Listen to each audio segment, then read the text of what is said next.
Hermanos, hermanas, soy el Padre Eduardo Chávez. Estamos aquí en este santuario del Tepeyac para el mundo entero. Soy parte del Venerable Cabildo como teólogo magistral guadalupano. Asimismo, soy director general del Instituto Superior de Estudios Guadalupanos y fiel postulador de la causa de canonización de San Juan Diego. Por eso este interés de continuar profundizando todo el evento guadalupano en cada una de sus etapas más importantes. Estamos señalando una de ellas, entrando el siglo XX. De cómo se ha transformado tan rápidamente, podremos ver en nuestro tiempo que esto, bueno, es cuando menos piensas ya cambió del todo la situación. Pero está en este punto algo tan importante porque los obispos han visto la fuerza de la Virgen de Guadalupe desde ese 1895, cuando es coronada la imagen pontificia, pontificalmente aquí en la Basílica de Guadalupe, la antigua basílica por supuesto, y donde se corona la imagen de manera pontificia, como te digo, a través de esta concesión de parte del Papa, extendiéndola a toda América Latina. Ya se veía esta fuerza de más allá de fronteras, de idiomas, de tradiciones, de costumbres, de culturas, porque se va vislumbrando uno de los puntos más importantes de la Virgen de Guadalupe, como es la perfecta inculturación del Evangelio. La que sigue, por favor. En 1908, los obispos latinoamericanos vuelven a elevar estas humildes súplicas, pero ahora al nuevo Papa, Pío X, San Pío X. Así que le piden al Papa que se dignara declarar celestial patrona de toda la América Latina a la Virgen Santísima de Guadalupe.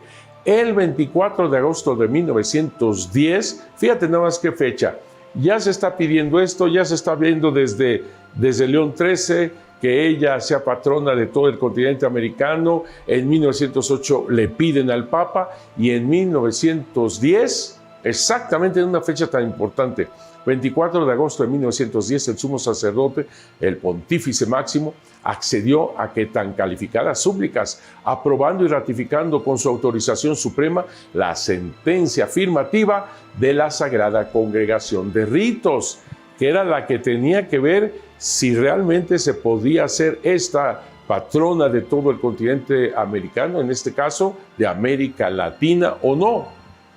A pesar de que estaban las súplicas también de Canadá y Estados Unidos, se concede para América Latina. Así que faltó la proclamación. Esto se logrará un poquito más adelante, cuando ya se hace público y entonces sí es celebrada la Virgen de Guadalupe con esta ser patrona de América Latina. La que sigue.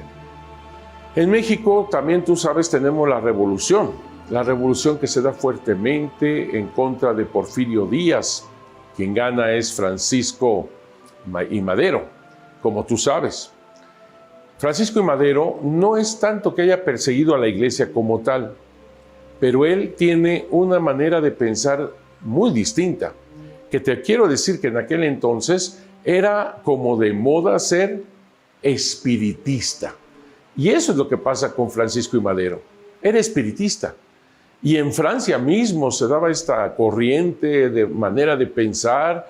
Fue realmente un momento muy fuerte de moda, como te digo, espiritista. No termina nunca, no termina, ni tampoco comienza en esos años. Ya se ha dado siempre en la historia.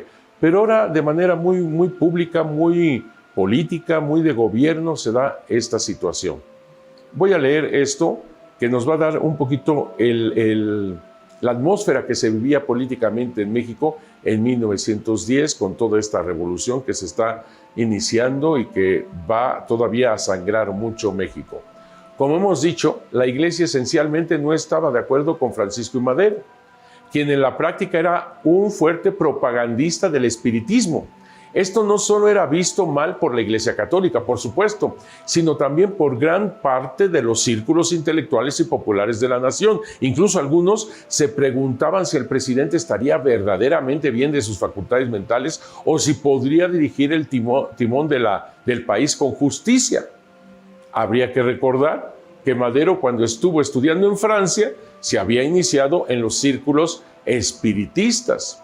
Pero fíjate nada más, él comenzaba a pensar, a creer realmente que era inspirado por su hermano que había muerto y que a través del espiritismo dialogaba con él y le ayudaba a mover el timón de la nación. Por eso muchos decían, ya esto no está nada bien. La que sigue, por favor. Te estoy poniendo un poquito el marco de cómo se estaba viviendo, sobre todo en este tipo de cosas que van más allá, trascendentes, digamos. Y ya en México participó en 1906, Madero, en el primer Congreso Nacional Espiritista. Te estoy diciendo que ya se vuelve algo público, se vuelve algo político, se vuelve algo propagandista desde arriba. Primer Congreso Nacional Espiritista en 1906, o sea, antes de la Revolución, un poquito antes de la Revolución, y él como representante del Club de Estudios Psicológicos. Además, llegó a escribir algunos artículos sobre el tema, publicándolos bajo el seudónimo de Vima, así se nombraba él, si bien dentro de sus principios revolucionarios había líneas llenas de valor, de grandes ideales y de pretender actuar con honestidad.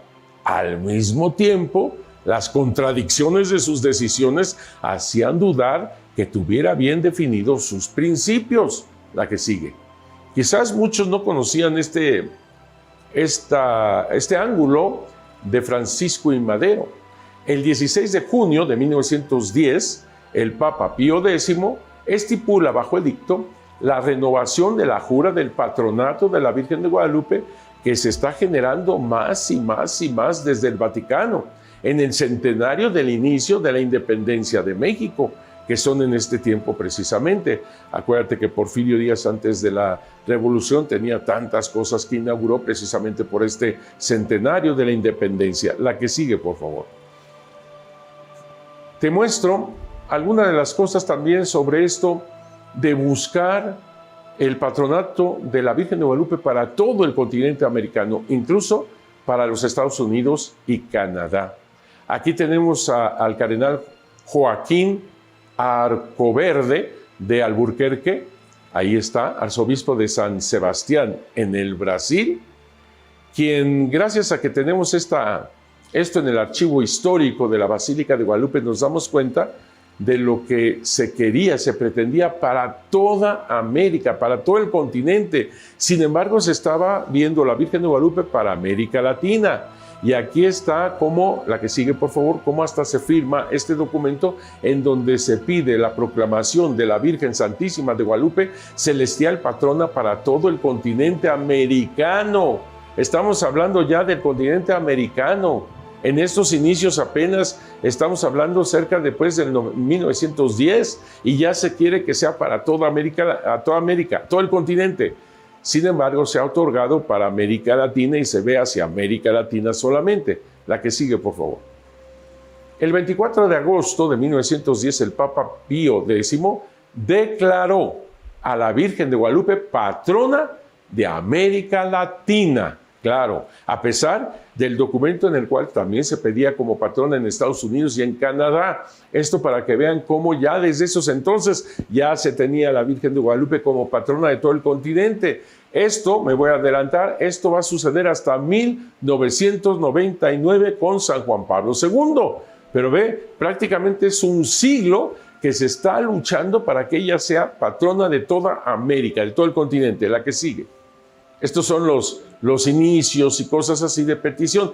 Aquí este documento muy interesante se está hablando de este patronato de la Virgen de Guadalupe para todo el continente americano. La que sigue. Aquí tenemos algunas imágenes sobre la celebración de la independencia. Es bueno recalcar que los que están ahí en la primera fotografía están formados con la Virgen de Guadalupe como estandarte, son los Caballeros de Colón. Y lo quiero resaltar porque los Caballeros de Colón es la comunidad laical católica más grande en Estados Unidos. Y vean cómo exaltan a la Virgen de Guadalupe. Quiero decirte que ellos, el Caballero Supremo, tomaba su orden, tomaba su grado en el santuario hermoso de la Inmaculada Concepción en Washington. Y todo este tiempo es en Washington. Sin embargo, la Virgen de Guadalupe está en sus corazones. Y quiero decirte también que fueron ellos en mucho, no solamente, pero en mucho, los caballeros de Colón, quienes ayudaron a todas las familias, sacerdotes, religiosas, seminaristas de México cuando fue la dramática persecución que estamos por ver, y ellos en Estados Unidos ayudaron a todos estos que estaban siendo perseguidos, a toda la iglesia mexicana perseguida. Por eso quiero resaltar la fuerza, la coherencia de vida de este grupo de católicos, el más grande en Estados Unidos. Michael McGivney funda los Caballeros de Colón, un sacerdote, pero esto es una fuerza laical, es el laico. Y qué interesante para mí esto, constatarlo, porque evidentemente cuando el Papa Juan Pablo II canonizó a San Juan Diego Cuauhtlatoatzin, recordemos que es un laico. Y tenía que ser en estos tiempos donde se ve la fuerza, el motor, el alma del laico dentro de la Iglesia Católica. Es el laico quien ahora, con ese Espíritu Santo en el corazón, ayuda a la Iglesia. En este momento estamos viendo cómo están exaltando a la Virgen de Guadalupe. Estamos en 1910. Y me da mucho gusto que sea en este centenario de la independencia, porque quien forjó esta patria es ella, la Virgen de Guadalupe. Ella, desde el momento que dijo, quiero tanto deseo una casita sagrada, en ese momento la Virgen de Guadalupe está fundando este país, esta tierra. ¿Por qué? Porque te recuerdo que la Virgen de Guadalupe, cuando ella habla de una casita sagrada, claro que los indígenas entendieron que lo que ella estaba tratando de decir es una nueva civilización. ¿Por qué? Porque los indígenas, cuando se iba a hacer un nuevo pueblo, una nueva ciudad, veían por supuesto que hubiera agua, piedra, leña, todo lo necesario para sobrevivir en esa ciudad.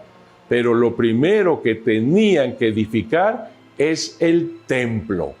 No se hacía ninguna ciudad sin primero edificar el templo. Así que cuando la Virgen de Guadalupe le dice, quiero una casita sagrada, ella está forjando esta nueva civilización del amor de Dios. Y vamos a continuar en otro programa, vamos a continuar, este se me fue pero rapidísimo. No dejen de participar en todos los programas que estamos haciendo en esta plataforma de la Basílica de Guadalupe. Que Dios los bendiga mucho.